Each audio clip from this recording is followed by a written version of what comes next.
Just have some family business to discuss, and want to make sure that all of us for the next few minutes are going to put our big boy and big girl brains on and our big boy and big girl ears on, okay?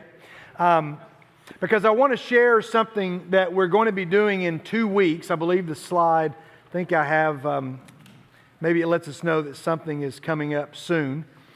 It's not going to be next week, but it'll be the following week. So not April the 21st, 22nd, but April, thank you, Charlie, but April the 29th, okay? April 29th. What's the date? April 29th. April 29th. I've promised you for several weeks now, maybe months actually, a special guest that I wanted to try to get to True North, right? And we've had a couple of guests since then.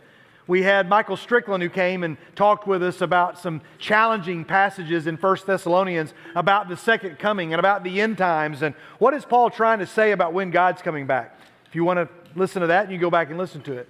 We had Jaden Heil, one of our former students, who has now gone on and gotten an advanced degree in classical performance and music, and talked about how her faith kind of guided the roles that she took. And so those are two special guests, but it wasn't the guest that I'd promised. Everybody said, is that the guest? Is that the guest? Well, it's a guest, but it's not the guest. As a parent of 3 young girls who are now, not so young women, and as a father of teenagers, I am always concerned about things in their world or in your world that loom large. And it was about a year ago that I had a friend come to me, a youth minister friend, not the guest that's going to be here next week, but another youth minister friend, somebody that I don't think any of you would know or have seen at any event. And he came to the 5 of us that we meet once a year. We have a youth ministry retreat with there's 5 of us, and between, 1, 2, 3, 4, there's 6 of us, counting myself. 5 others. There's 6 of us, and among the 6, we've got almost 170 years of youth ministry or over that. I can't remember what it is now, but it's a lot of years of youth ministry. And so among the 6 of us, we realized that there were 3 in our group of 6 that had either teens in their group that have been affected by something, and one of them, their own son. And one of the guys in our group said to us, he said, guys, I need to share something with you that just, it scared me to death this past year. And this is not the topic tonight. This is more to set up what we're going to do. Parents, some of you may have joined True North, and we'll send an email out to guide you to this part of True North so you can at least listen to this part of the announcement as to what's coming up on the 29th of April, because we want to invite as many parents to join us. We're also going to invite parents in the children's ministry to join us. In fact, we're going to join the 5th and 6th graders to join us if they want to and their parents want them to on that night. So we'll have some of our children's ministry folks, and we'll have some parents. And it may be something that you want to invite a friend to, but I want to let you know that it's something pretty heavy to talk about. And I sent a text out earlier today letting parents know that I was going to be giving a promotional about this tonight, because I wanted parents to, I don't want anybody to go home and a parent to say, you didn't tell us you were going to talk about these things. I always want parents to have a heads up. So some parents are tuning in after the fact, listening to this announcement. We'll send an email out to promote it. But I have a friend of mine who's going to come, not the friend I'm telling the story about now, but this other friend. He said he had a son who came to him one night, and he could tell his son was very distraught. His son is a middle teenager. I'm not going to give the age, but he's a high schooler. And he came to his dad, and he said, Dad, I've done something, and I need to talk about it. And he said, I need you to sit down. And so the dad, they sat down, and my friend that has been in youth ministry for a long time, he said, I told stories about this to our group. I'd shown videos. We talked about it. He said, but I never, ever really expected that it would involve somebody in my own household. Since then, of the 3 guys that were at that retreat that this has touched their lives, I've encountered 2 other people that have come to me, not people in our group, but 2 other people that have come to me and said, hey, I need to discuss something with you, and I got to figure this out. So I'm going to share a word with you that is a word that some of you have heard. Some of you don't know the meaning of the word. And some of you are like, well, I know the word, but it may mean different things. But in 2 weeks, I'm going to have a friend of mine that is a youth minister, somebody that many of you know well, my friend David Rubio from Otter Creek in Nashville. David Rubio will be with us on that night. And normally when you see David and I, shenanigans are happening and silly stuff's happening and impact is happening and beach ball races and all of that. There's not going to be a lot of that on that night. David and I are both fathers. We both care deeply about our children. We both care deeply. We both had 30 years in youth ministry together individually, and we both care very much about your generation. But when one of our own said, okay, we've talked about this in our think tank, we call it a think tank. In our think tank retreat, we always get to bring up one topic. Everybody gets to bring one topic to the table. And this particular year, this was the topic that I brought to the table because of another family that was dealing with this. And it was then that one of the guys said, yes, we've dealt with that in our group. And others said, yes, we've dealt with that in our group. And then it was the next year that one of the other guys in our group said, guys, we talked about this last year, and it's now affected even in my own home. Now, the word is the word sextortion. Sextortion. Some of you may have heard the word before, but it means different things. But here's essentially what sextortion is. Sextortion is a scheme involving online blackmail where predators threaten to expose a person's private, explicit images unless they provide either more content or more money. So what had happened is this young man was on a gaming platform. And you say, time out. You say, well, wait a minute. This is going to, don't try to scare us. I'm not trying to scare you. But I need everybody in the room, 7th grade, all the way through 12th grade, I need you to listen carefully. Because the stat that I heard that I didn't believe, and you know, I'm 54 years old. I've seen a lot, read a lot, heard a lot, and I thought, I can imagine this goes on. But then here's the stat, and I verified it from 3 independent sources, including somebody from the FBI. My friend David is going to bring somebody from the FBI with him who got involved in one of the cases involving somebody that David is aware of. Here's the stat that really alarmed me. Here it is. 1 in 5 teens will report experiencing sextortion. 1 in 5. And 81% of sextortion threats happen exclusively online. 1 in 5. Not 1 in 15, not 1 in 50, 1 in 5. And that number really startled me. One source said 1 in 6, and one source said 1 in 4. And anything that's affecting potentially 1 in 5 young people, I feel like I've got to educate myself on. And so I began to make some calls to people that I know that have experience in law enforcement. I said, explain to me how this works. Now, if it's 1 in 5, my guess is that there's people within the sound of my voice that can tell me how this works. It started with a girl reaching out to my friend's son online. And he didn't know her. But it was either through a gaming platform or Instagram or Snapchat. I can't remember. I'll show you a stat on that in just a minute. And she reached out to him, and they began talking, and she said, hey, I've seen you around school, and you don't know me. And he was like, I don't know this person. And they began to talk. And then before long, she said, hey, I want to tell you about myself. They talked about themselves. And then she said, I'm going to send you some images, and sent some harmless pictures. And he thought, oh, this is somebody that I would probably like to know. He'd never met her, never seen her around school.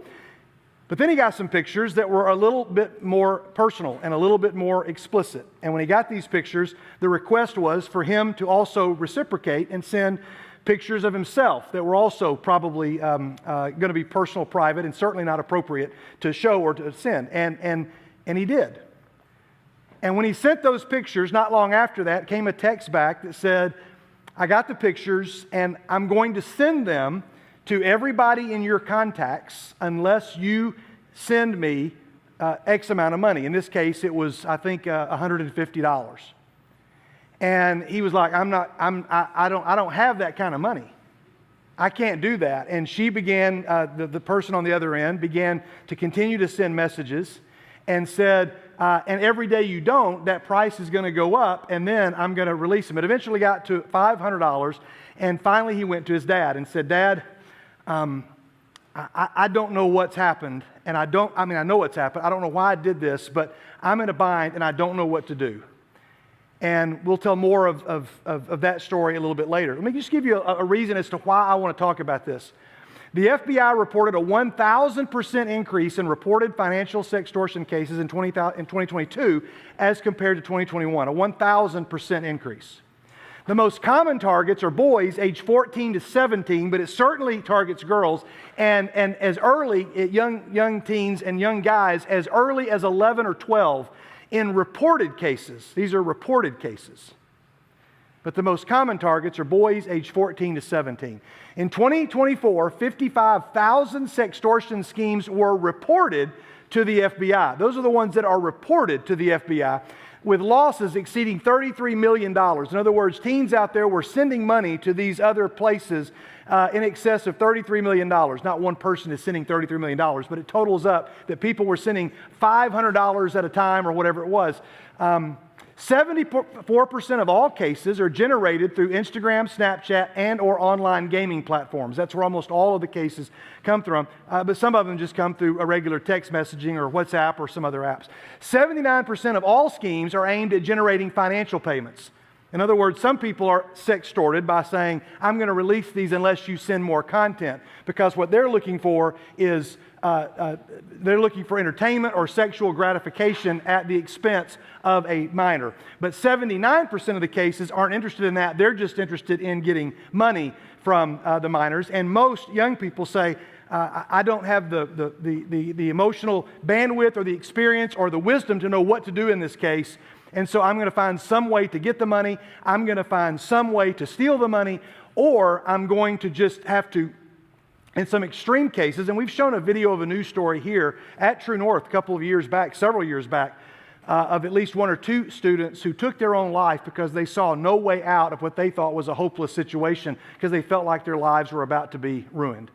Most cases originate from nations in West Africa or Southeast Asia. My friend's son, when he went and told his dad, the dad told a friend of his that was in law enforcement, and they traced it to a ring in Bangladesh that was raking in money, and they were able to put a stop to it. And this FBI agent said, the story changed because this young man went to his parent and said, I don't know what to do.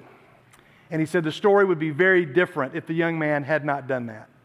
So, a 15-year-old male on an FBI site that I was doing some research on, I love his quote. He said, just please don't keep this a secret. Tell someone, anyone, everyone, right away. Don't wait. Someone will believe you, and they will help you. So when I see a stat that says 1 in 5 of you are going to be potentially affected by this, then I become aware that this is something that we need to address, and at least let you know that we create a safe place here for you to share the things that you're like, I don't know what to do. There can be nothing heavier than carrying the shame, the guilt, or the confusion, or all three of something that you don't know what to do with, and you need to know that we've created a place here where that can happen. Now, the 1 in 5 didn't surprise me after about a year or so ago when I got an email in my inbox one day that said, you click on this link, we have access to every picture on your computer, and we're going to we've downloaded that, and we're going to release that to everybody in your email contacts unless you send this money. Well, I immediately saw that and thought, I've never seen an email like this before. This has got to be some sort of a scam.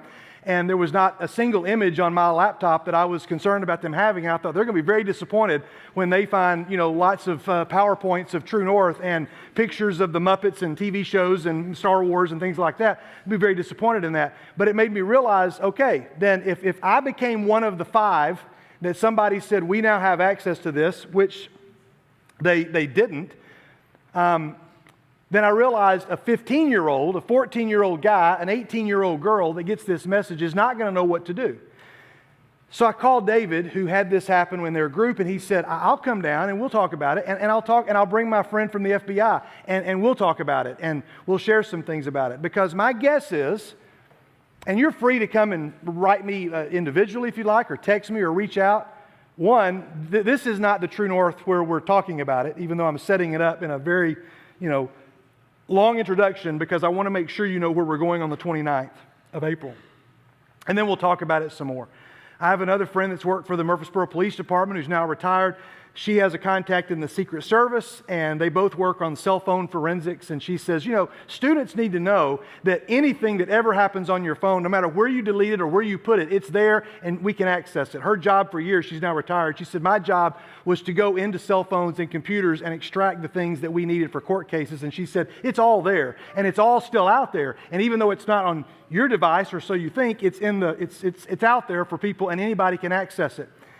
And then it's some of those images that people are using to send to other people to claim to be, you. I was alarmed, I was frightened, but I also thought, you know what? We just need to make sure that our students know this is a place where you can talk about these things freely. And so that's why I need you to put your mature brains on, because this stuff's not easy to talk about. And for those of you that are 7th grade, parents will be like, my kid's in the 7th grade. The earliest cases started at 11 or 12, and the most common target is boys ages 14 to 17. And so if you're in middle school, you're right in that target of where that's going to happen. And my guess is some of you have stories to tell, and I want you to feel safe to find a responsible person to tell those to. And so on the 29th, we're going to talk about it, okay? So that's happening. You can invite a friend. You can invite parents. We are going to invite parents. Don't tell your parents, Mom, Dad, it's True North. You can't come out. I want you to come into my class. You don't have the right to tell them to not come in here. They can come sit in the back. They don't have to sit beside you. They don't have to hold your hand. You don't have to sit in their lap while True North is going on. But we are going to invite them because I want them to be educated as well, because as a parent, we want to make sure that nobody in our group suffers through something like this alone. Or more likely, when one of your friends comes to you and says, I'm in trouble, we want you to know exactly what to do. Parents, if you're in the room, if you're watching, if you have a concern, students, you can write me, text me, and say, express whatever you want to express, okay? But I think I've kind of gone through what I wanted to do. Everybody good with that? Everybody make sure you understand? If you got it, say got it. That's April the 29th. That's going to happen on the 29th.